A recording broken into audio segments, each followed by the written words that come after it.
Previous class से हम पढ़ते आए हैं द एज ऑफ इंडस्ट्रियलाइजेशन। तो इसके मुतालिक हमने प्रीवियस क्लास में पढ़ा कि इंडस्ट्रियलाइजेशन ग्रोथ यूरोप में कैसे हुई और फिर रफ्ता रफ्ता ये दुनिया के बाकी मुल्कों में कैसे फैल गई। आज हम पढ़ेंगे hand labour and steam power. That is the today's topic, hand labour and steam power. Hand labour and steam power.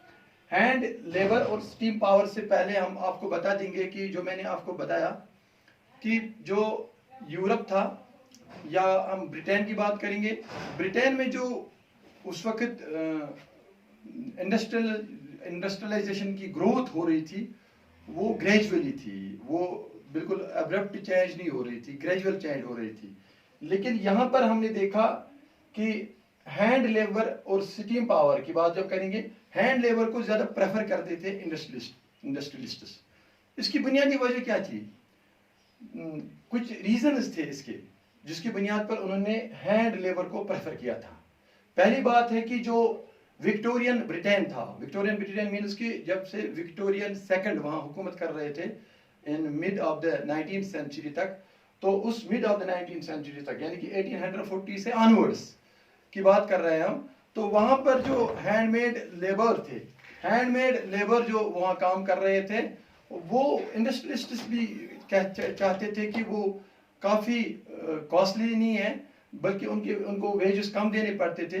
यहाँ पर उनकी प्रोडक्शन जो थी, हम बात कर रहे हैं प्रोडक्शन की, तो प्रोडक्शन जो उनकी थी वो मशीन से ज्यादा नहीं निकलती थी, क्योंकि अर्ली पीरियड था ये मशीन का, फैक्ट्रीज का, इंडस्ट्रियलाइजेशन ग्रोथ का, यानी कि न्यू टेक्नोलॉजीज का। उस वक्त जो हम बात कर रहे हैं कि न्यू टेक्नोलॉजी जो आ रही थी वो उस वक्त उनका ज्यादा एडवांस्ड नहीं थे, तो जो वहां से प्रोडक्ट्स आते थे वो उनको कन्वीनियंट नहीं लग रहे थे, तो वहां प्रेफर करते थे।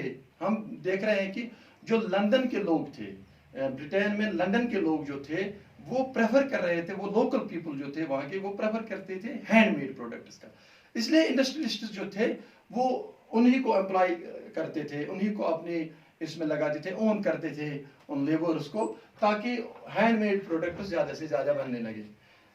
हमने देखा कि जब गांवों के लोगों ने, यानी कि कंट्री साइड के लोगों ने देखा कि अब डिमांड बढ़ रही है, उनकी नौकरियां जो है वो लंदन में ज्यादा बढ़ रही है और वो लंदन की तरफ जा रहे थे, तो उनको लगा कि हमें वहां नौकरी मिलेगी, इंडस्ट्रियलिस्ट उनको एम्प्लॉयमेंट फराहम करेंगे। तो उस गरीबी की वजह से वो जो पुअर लेबर्स थे उनने अपना रुख किया, यानी कि उनने शिफ्ट किया अपने आप को सिटीज की जानिब से, गाँवों से वो सिटीज की जानिब गए। तो हमने देखा हैंडमेड लेबर की पहली वजूहत ये थी कि ये बल्क में मौजूद थे, लेबर बल्क में मौजूद थे। जब बल्क में मौजूद थे वो जाते थे वहां पर लंदन में, और लंदन में उनको प्रोडक्ट्स हासिल कर रहे थे। इसके बाद हम देख रहे हैं कि इंडस्ट्रियलिस्ट्स जो वहां प्रेफर कर रहे थे, जो लोग वहां के थे, उनको पता था कि डिजाइनेबल थिंग्स, यानी कि रिफाइनमेंट उनमें अच्छी थी। जो हैंडमेड प्रोडक्ट्स था उसकी रिफाइनमेंट अच्छी थी। रिफाइनमेंट मीन्स की वो अच्छी तरीके से बनावट थी। जो पहली मशीन थी, जो पहली टेक्नोलॉजीज थी, उसकी बनावट इतनी नहीं थी। आज के दौर में हम देख रहे हैं, 21st सेंचुरी में हम देख रहे हैं, आजकल बहुत एडवांस है, इसका टेक्नोलॉजी का दौर है। आजकल हैंडमेड प्रोडक्ट्स आपको नहीं दिखाई देगा, लेकिन उस जमाने में हम देख रहे हैं कि जब से अर्ली पीरियड था मशीन का, अर्ली पीरियड था इंडस्ट्रियलिस्ट्स का, तो उस वक्त जो हैंडमेड प्रोडक्ट्स को ज्यादा प्रेफर करते थे बनस्बत के जो मशीन मेड प्रोडक्ट्स था। इसलिए जो लेबर्स थे, जब लेबर्स का फ्लो आ गया कंट्री साइड से, वो जाने लगे उधर सिटीज में, लंदन की जाने लगे। तो हमने देखा जो फ्लो था कंट्री साइड से, जो लेबर आ रहे थे, पुअर लेबर्स, वो जा रहे थे अब सिटीज की तरफ अपने रोजगार की तलाश में। तो इंडस्ट्रियलिस्ट्स उनको ओन करते थे और उनको अपने फैक्ट्रीज में, अपने जो कारखाने यूनिट्स जो उनके थे, जो वहां पे लोकल यानी कि हैंडमेड प्रोडक्ट्स बनाने में जुड़े हुए थे, वो उनको वहां लगाते थे।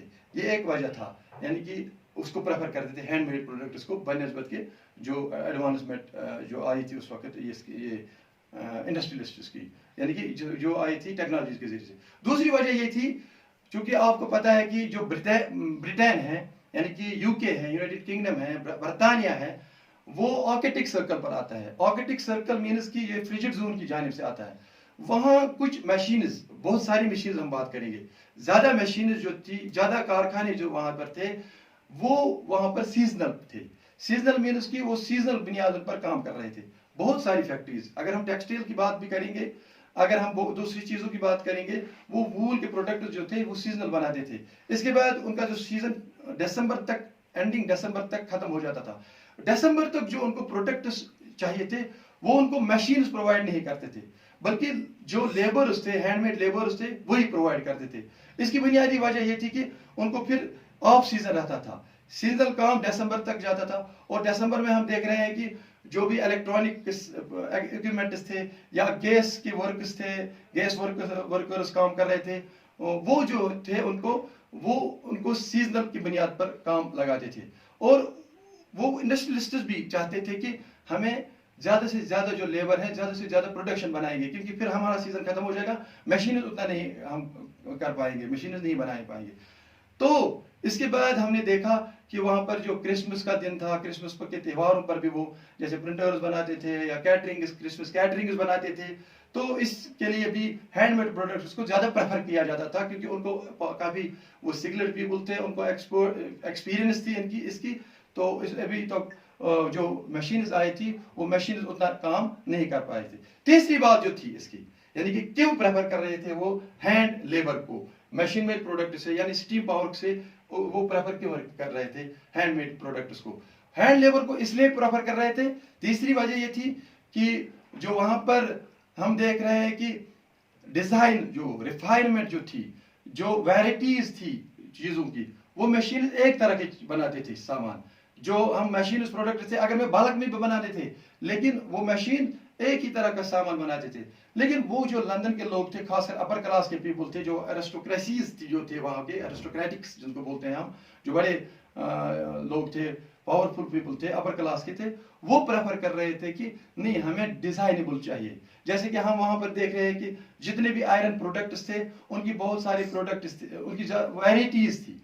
वेराइटीज मीन्स कि 500 के करीब हमें वहां मिल रहे हैं हमर्स के प्रोडक्ट्स थे, और या एक्सिस के भी बहुत सारे 300 से ज्यादा उनके डिजाइनेबल थे, वेराइटीज मिलती थी। जो वेराइटेबल थी और डिजाइनेबल चीज थे वो मशीन प्रोवाइड नहीं कर रही थी, बल्कि हैंडमेड प्रोडक्ट्स, उनका स्किल ही ऐसा था, वो प्रेफर कर रहे थे।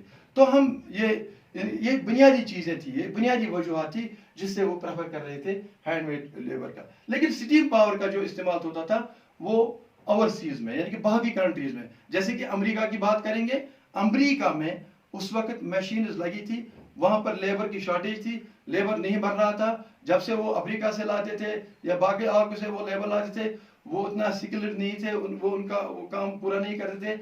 वहां प्रेफर कर रहे थे लोग कि वहां शॉर्टेज थी लेबर की, वहां मशीन मेड प्रोडक्ट्स ही चलता था, और बल्क में जो प्रोडक्ट्स थे वो मशीन मेड प्रोडक्ट्स ही बनाते थे वहां बाकी कंट्रीज में। इसके बाद हम देख रहे हैं कि life of the workers, life of workers की बात करेंगे। लाइफ ऑफ वर्कर्स इस दौर में कैसी थी। तो जब फ्लो था, यानी कि अब कंट्री साइड से फ्लो आ गया था, ज्यादा से ज्यादा लोग आ गए थे अब लंदन की जानिब से, तो वहां जब वर्कर्स की जिंदगी थी वो अब ये जैसे कि वन ये कार सो काफी स्किलफुल, सो मेहनत करान, कारीगरी तमिस तक असर, ये कारस में सारी चाय, यानी कि इस ये जो वो काम जो था, जो लेबर का काम था, एक स्किल्ड काम था वो, इसमें अब जब सारे एम्प्लॉयमेंट जाने लगे तो ये इनकी कंडीशन जो थी वर्कर्स की, वो मिजरेबल कंडीशन बन गई। तो हम देख रहे हैं कि जो मिजरेबल कंडीशन में वो वर्कर्स काम कर रहे थे, तो हम वहां पर देख रहे हैं कि वर्कर्स को अगर वो उनको ज्यादा से ज्यादा जिसके ज्यादा वहां पर अपने रिश्तेदार होते थे उनको भी एम्प्लॉयमेंट लगाया जाता था, जिनको ज्यादा इन्फ्लुएंस नहीं था उनको बारी का इंतजार करना पड़ता था, उनको अपनी टर्न का इंतजार करना पड़ता था, वो शहरों में भटकते रहते थे। जैसे आप आजकल देख रहे हैं कि आजकल काम नहीं है, कोरोना डिजीज की वजह से सूरत या दूसरे जगहों से या महाराष्ट्र की जगहों से जो कारखानों में वो काम कर रहे थे, टेक्सटाइल में सूरत में काम कर रहे थे या उधर फैक्ट्रीज में काम कर रहे थे, वो अब बिल्कुल सड़कों में अब आ रहे हैं। उनका कोई परेशानी हाल भी नहीं है, उनको कोई पूछने वाला नहीं है, उनकी कंडीशन बिल्कुल मिजरेबल हो चुकी है आजकल हिंदुस्तान में। इसी तरह वहां पर भी लंदन की सड़कों में वो बिल्कुल गलियों में या सड़कों पे वो या रेलवे ट्रैक्स पर सोते थे, तो उनकी कंडीशन भी अच्छी नहीं थी, क्योंकि वो फ्लो जो था वर्कर्स का, उनकी लाइफ खराब हो गई थी। उनका वहां अपनी टर्न का इंतजार करना पड़ता था। जिनको कोई रिलेटिव होता था उसी को फिर वो जो रिलेटिव होता था उसी को वो फिर एम्प्लॉयमेंट मतलब उसी को वो फिर रोजगार फराहम किया जाता था। बाकी उनको कोई रोजगार की परेशानी नहीं थी। लेकिन जब से ये जनी मिल्स आ गई, जनी मिल्स यानी कि जिसको हम स्पाइनिंग जनी कहते हैं, स्पाइनिंग जनी जो आ गई, जो स्पाइन कर रही थी यानी कि थ्रेड बनाने का काम कर रही थी, उससे पहले जो वुमेन वर्कर्स वो काम कर रही थी, लेकिन स्पाइनिंग जनी के आने से वुमेन वर्कर्स की कंडीशन भी खराब हो गई। वो भी अब उनकी कंडीशन खराब हो गई क्योंकि उनकी स्पाइनल जो थी, स्पाइनिंग जनी जो आई थी इन 1764 में जो आ गई थी वहां पर लंदन में।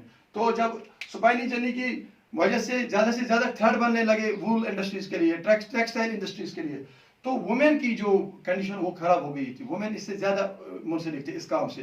तो उन्होंने उन जनीज पर हमला करना शुरू किया, उन पर बिल्कुल उन्होंने कहा कि वो मशीन को खराब करने लगे, उन्होंने उन कारखानों को भी अटैक किया। बहुत सारा कन्फ्लिक्ट वहां पर हो गया उस दौरान, क्योंकि उन्होंने कहा कि इस दौरान mid of the 19th century में हमारी कंडीशन खराब हो रही है, और उन्होंने उस पर भी हमला कर दिया। तो ये कंडीशन थी, चाहे मैन थे या वुमेन की थी, वो लाइफ कंडीशन जो थी वो बहुत खराब थी। इसके बाद हम पढ़ेंगे कि कॉलोनीज में इंडस्ट्रीज कायम की गई, इंडस्ट्रियलाइजेशन इन द कॉलोनीज वो कैसे थी। तो हम आज आपने पढ़ा कि हैंड लेबर को प्रेफर किया जाता था, इसलिए कि इसकी कुछ रीजन मैंने बताया, और सिटी पावर जो ओवरसीज जो बाकी जगहों पर वहाँ पर मैन पावर नहीं था ज़्यादा, उनके पास लेबर कमी थी, शॉर्टेज थी। तो उन्होंने वहाँ अमेरिका में भी अपनी मशीन को बनाने शुरू कर दिया, और यहाँ पर फिर लाइफ ऑफ वर्कर्स यहाँ लंदन की कैसी थी, फ्लो जब हो गया था कंट्री साइड से वो सिटीज़ की जाने। तो कल इंशाल्लाह हम पढ़ेंगे, आपके लिए आज के इतना ही। कल हम पढ़ेंगे जो कॉलोनीज में इंडस्ट्रियलाइजेशन थी उसकी कंडीशन कैसी थी। अस्सलाम वालेकुम वरहमतुल्लाहि वबरकातुहू।